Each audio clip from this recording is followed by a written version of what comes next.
بہت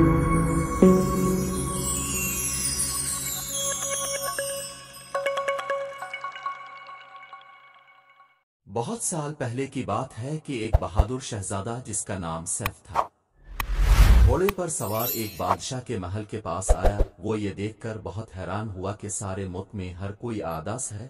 بادشاہ کہنے لگا، میری بیٹی میری شہزادی مرحبا اچانک غائب ہو گئی ہے اور اس کا کوئی سراغ نہیں مل رہا۔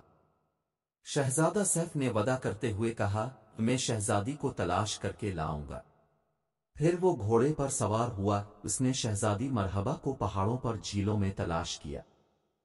ہر شہر میں لوگوں سے اس کے متعلق پوچھا لیکن کسی نے شہزادی کو نہیں دیکھا تھا۔ آخر کار وہ ایک جھونپڑی کے پاس پہنچا جس میں ایک بوڑھی عورت رہتی تھی۔ اس نے شہزادے کی بات سنی تو اسے کہا، اگر تم میرے لیے جنگل سے لکڑیاں کاٹ دو، جھیل سے پانی لے آؤ اور میرے کھیت میں ہل چلا دو تو میں شہزادی کو ڈھونڈنے میں تمہاری مدد کروں گی۔ شہزادے نے اس کا کہا مانتے ہوئے سارے کام کر دیے تو ابھی اندھیرا چھا رہا تھا۔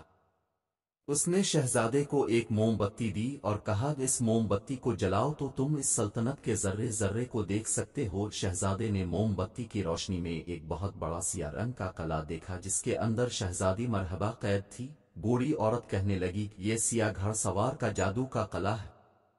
شہزادہ سیف پھر گھوڑے پر سوار ہوا اور اسے دوڑانے لگا حتیٰ کہ وہ سیاہ گھڑ سوار کے جادو کے قلعے کے نزدیک پہنچ گیا، لیکن قلعے کے چاروں طرف جادو کے کانٹوں سے بھری جھاڑیاں سر الفاٹے کھڑی تھیں۔ وہ جتنا انہیں تلوار سے کاٹتا وہ اور بھی زیادہ ہوتی جاتیں۔ آخر مایوس ہو کر اس نے پھر موم بتی جلائی تاکہ دیکھے کہ شہزادی مرحبا کس حال میں ہے۔ موم بتی کا شعلہ جلا تو اتفاق سے جھاڑیوں میں آگ لگ گئی اور وہ خاک کا ڈھیر بن گئیں۔